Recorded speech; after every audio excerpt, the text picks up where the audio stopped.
Saint-Joseph est fêté le 19 mars, une date qui tombe presque toujours en plein carême. C'est là un paradoxe liturgique assez intéressant, je crois, car on l'imagine plutôt près de la crèche qu'au pied de la croix. Il assista à la naissance du monde nouveau, moins du côté des râles de l'homme en croix qu'auprès de l'âne, de l'enfant couché sur une paille crissant sous le poids de l'infini. Mais carême, à sa façon, est aussi un retour au commencement. Le carême nous invite à retrouver la fraîcheur des débuts. Et en plein carême, Joseph, l'homme des premiers gestes, nous invite peut-être à nous demander si au fond, nous ne serions pas comme des nouveaux-nés dans les bras de Dieu, incapables de marcher, mais sûrs d'être portés, invités à redécouvrir quel commencement oublié mériterait d'être revisité. On raconte que les saints laissent des empreintes. Celles de Joseph, l'époux de Marie, sont à peine visibles. Mais ces traces légères dessinent un chemin pour le carême, un sentier où l'on avance en écoutant la nuit, en portant des songes plus grands que soi. Joseph n'enseigne pas, il murmure « Regarde, écoute, ose croire que l'invisible vient à toi. » Et voici 8 pistes pour vivre le carême en sa compagnie. Premier pas, Joseph est un homme qui nous apprend à chercher Dieu dans la nuit. Il n'est pas un héros de l'évidence. Son histoire commence dans l'ombre d'un doute qui pourrait déchirer n'importe quel homme. Marie, sa promise, porte un enfant qui n'est pas de lui. C'est dans cette nuit qu'un ange lui parle, et non pour tout expliquer, mais pour le plonger dans une nuit plus grande encore. L'enfant vient de l'Esprit Saint, lui dit-il. Allez donc savoir ce que ça veut dire. Joseph écoute, il avance, et c'est ainsi que le salut du monde prend chair dans une obscurité consentie. La nuit dans la Bible n'est jamais un accident. Elle est le lieu des alliances silencieuses, comme pour Abraham contemplant les étoiles, comme pour Jacob luttant avec l'ange, ou les bergers de Bethléem auréolés de ténèbres. La nuit de Joseph est faite de songes fragiles, d'un murmure qui invite à croire à l'incroyable. Le carême à son image n'est pas une course vers la lumière, mais un apprentissage de la nuit comme faisant partie du vocabulaire de Dieu. Écho de la nuit pascale, la foi naît souvent dans l'obscurité, quand les certitudes se dérobent et que seule reste la confiance osée. Peut-être comme pour l'époux de Marie, nos nuits, celles des prières sans écho, celles des confessions sans lendemain, celles des efforts au goût stérile, peut-être ces nuits sont moins un désert qu'un rendez-vous. En deuxième lieu, Joseph nous apprend que Dieu habite le silence de ces nuits. Il y a une sagesse étrange dans le fait que Dieu ait choisi pour protéger son fils un homme dont les Écritures ne conservent aucune parole. Joseph n'est pas un prophète criant dans le désert, c'est un homme qui écoute, attentif au murmure d'un ange dans un songe, au craquement d'une branche sous le pas des soldats d'Hérode, au souffle d'un enfant endormi contre sa poitrine. Le carême, lui aussi, est une saison d'écoute, non de grandes révélations, mais de ces silences où Dieu laboure nos certitudes. Joseph nous apprend que la première vertu n'est pas de parler à Dieu, mais de se mettre à son écoute, de l'entendre chuchoter dans l'obscurité. Et nous apprend peut-être à protéger ce silence intérieur, ces lieux de silence où la voix de Dieu finit par jaillir.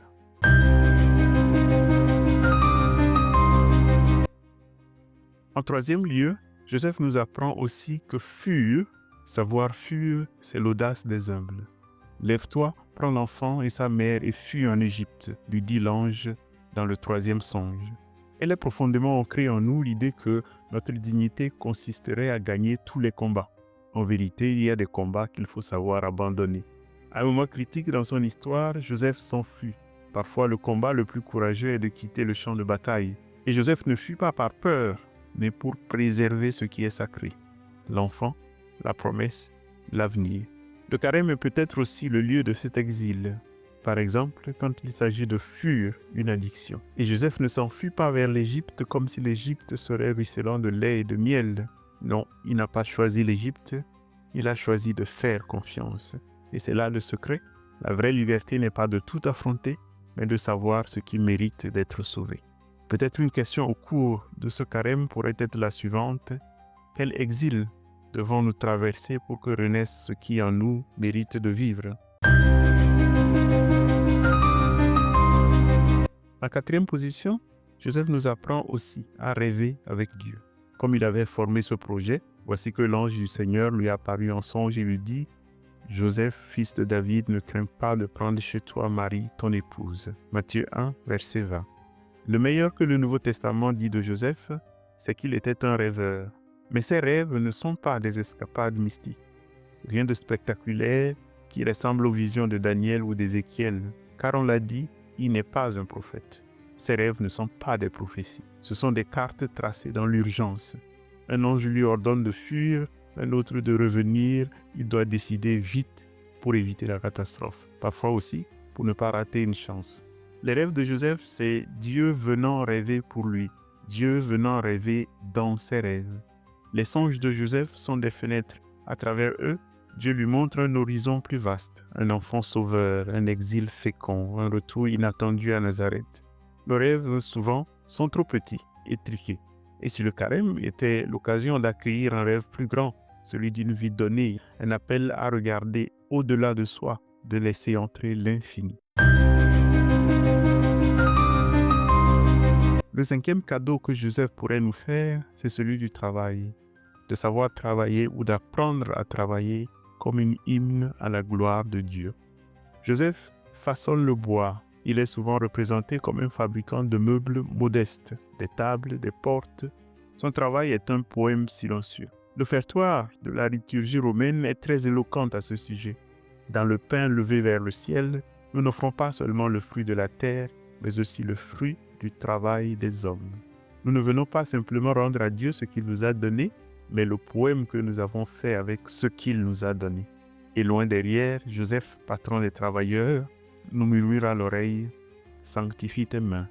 Ce que tu construis, même humble, peut devenir une offrande. » Et le plus humble des métiers, ces routines usantes, peut devenir une prière sans mots. Une question à se poser pourrait être la suivante. Quelle tâche quotidienne pourriez-vous transformer en offrande muette pendant ce carême? Sixième chose, Joseph indique ce que ça veut dire d'être un père.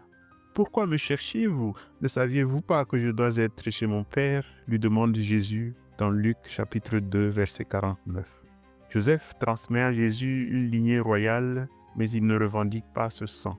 Père sans paternité biologique, il incarne de façon paradoxale l'essence même de toute paternité. Laisser les enfants partir, leur laisser la liberté et éviter de les maintenir éternellement enfants, leur permettre de danser seuls une fois qu'on leur a appris la chorégraphie. Traduit en lettres spirituelles, ça donnerait peut-être ceci: donner sans s'approprier, façonner sans laisser d'empreinte. Donner par la main gauche sans que la main droite s'en inquiète. Nos héritages les plus précieux ne portent pas nos initiales. Comme le fleuve qui irrigue les champs sans demander à la pousse de maïs de se rappeler éternellement de lui, Joseph enseigne que l'essentiel se transmet dans l'effacement, que nos vies ne sont peut-être que des ponts invisibles pour que d'autres franchissent l'abîme. Un carême, devenir père ou mère spirituelle, c'est peut-être semer sans signer son nom. Demandez-vous peut-être quelles graines vous pourriez planter aujourd'hui que d'autres moissonneront demain. Une septième chose à observer, c'est l'amour de Joseph pour Marie. Une histoire sans égale. Joseph fit ce que l'ange du Seigneur lui avait prescrit. Il prit chez lui son épouse. Matthieu 1, verset 24. L'amour de Joseph pour Marie est une drôle d'histoire. Quand on retourne l'histoire dans tous les sens, on ne comprend pas pourquoi Joseph fit ce qu'il fit, si ce n'est au nom d'un attachement profond à sa jeune épouse. Amour, dirons-nous pour faire vite, mais c'est d'un autre niveau, perceptible à la lumière d'une foi commune, d'une histoire partagée. L'ange lui murmure des choses à l'oreille, il se lève, il la protégera, il la suivra, il la croira. Le carême, temps de purification, n'est pas un brûloir pour les passions, mais un atelier pour les épurer. Et là encore, Joseph murmure, aimer, ce n'est pas tenir, c'est libérer. Et si nos relations gagnaient à être écrites en lettres discrètes, en actes concrets, sans brouhaha ni tapage.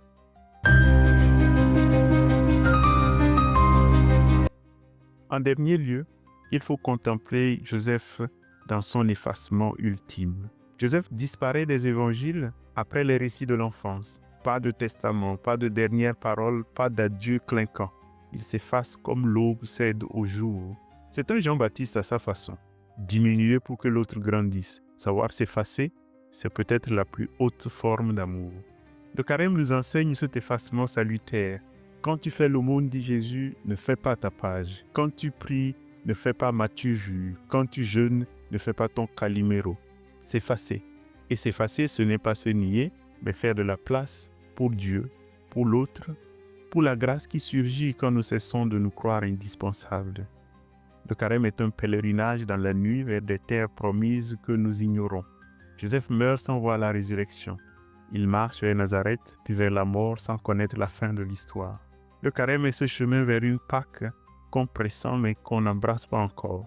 Et Joseph, l'homme des départs sans certitude, là encore nous souffle à l'oreille. L'essentiel n'est pas de savoir où tu vas, mais à la suite de qui tu marches. Et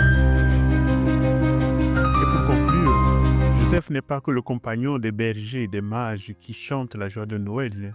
Placé et célébré liturgiquement pendant le carême, il devient plus qu'un compagnon de route pour ce temps d'épreuve, de nuit, qui nous conduit pas à pas vers la joie de la résurrection. En carême, il devient le compagnon de ceux qui avancent sans certitude, protègent sans posséder et écoutent la nuit jusqu'à y entendre une mélodie. En ce carême, marcher avec lui, c'est apprendre à voir dans l'ombre les contours d'une lumière qui vient. Peut-être, écrit Christian Bobin, la sainteté est-elle simplement l'art de disparaître pour que la lumière passe? Joseph, lui, a disparu si bien que seul demeure le Christ, fragile, grandissant, déjà chemin vers Pâques. Il rappelle que les saints ne sont pas ceux qui accomplissent des prodiges, mais ceux qui préparent le terrain pour que d'autres fleurissent. Ô Saint Joseph, toi qui as porté l'invisible, apprends-nous à marcher sans tout comprendre, à protéger sans saisir, et à disparaître là où l'amour exige de grandir seul. Amen.